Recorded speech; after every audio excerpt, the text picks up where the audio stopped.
Hey guys, this is B from B's Gaming, and I'm going to talk about the Disney Retcon rumor today.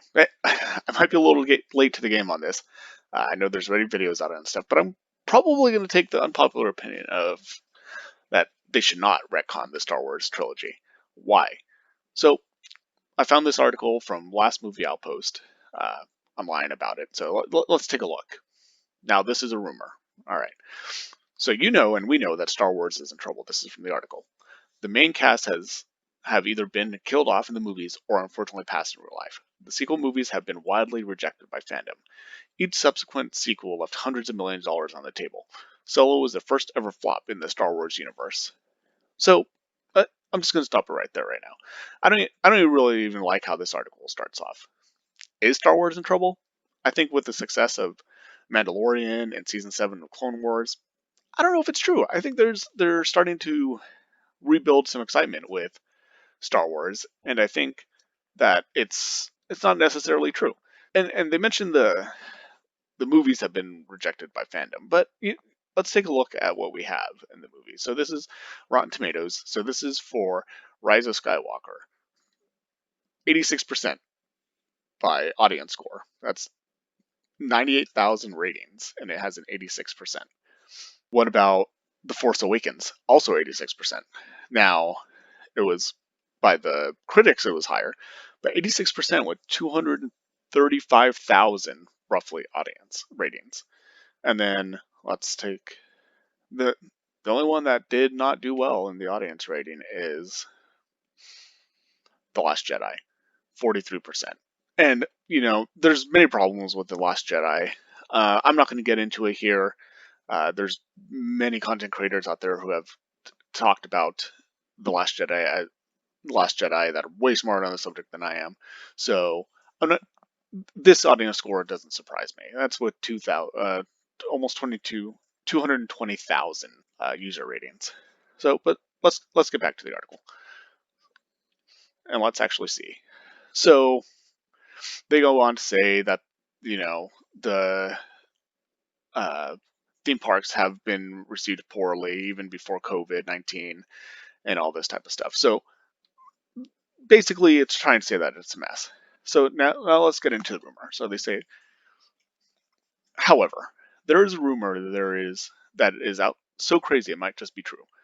The rumor that there is a secret plan against Kennedy's wishes to retcon the entire sequel trilogy out of existence and effectively press a giant reset button. Certain factions within Lucasfilm have come to the conclusion that this is the only way to earn back fan interest and repair the damage that has been done.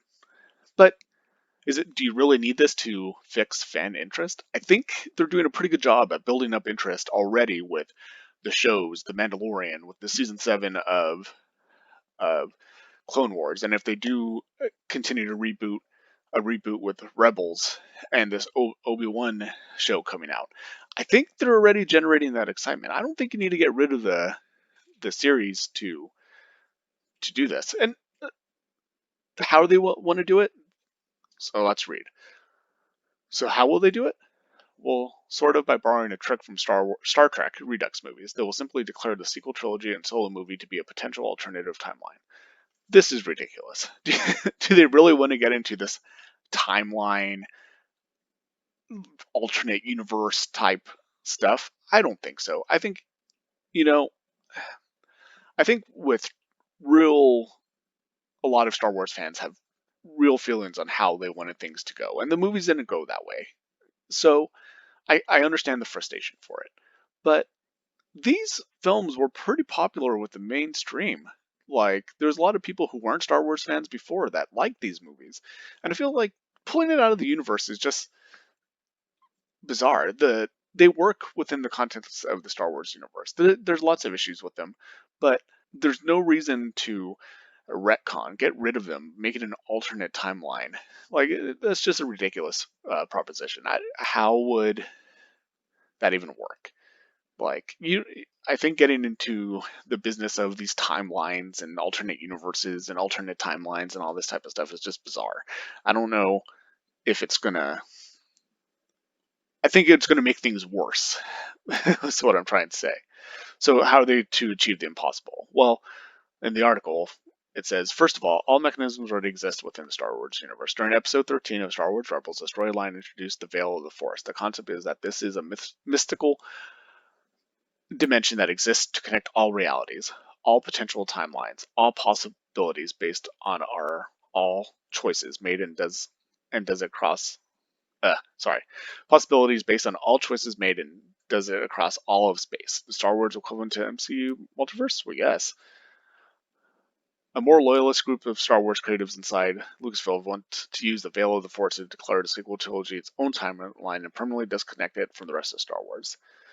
Like the Star Wars Legends content, the sequel trilogy will just be considered as visions of potential terrible futures that will occur in another timeline. So Disney wants to retcon its own series. Like, it doesn't make sense. We made all these movies, but now we're just going to wave our hand and say, oh, it was an alternate timeline because the audience didn't like it. To me, this is just ridiculous. As a fan, these movies weren't the best, but to go down this path just to appease people is not the way to do it. I think they'll lose fans this way if they try to go back and make an alternate universe and make more of a confusing story. That's my thoughts on this. I want to hear what you guys have to say. Please comment below on what you guys think, if Disney should retcon or not. Please like and subscribe if you haven't, and tell me what you think. Tell me your thoughts. And if they did retcon, now here's my question to you guys, and I would like to see you answer below. If they did retcon these movies, would you want it to be this alternate timeline? Thank you.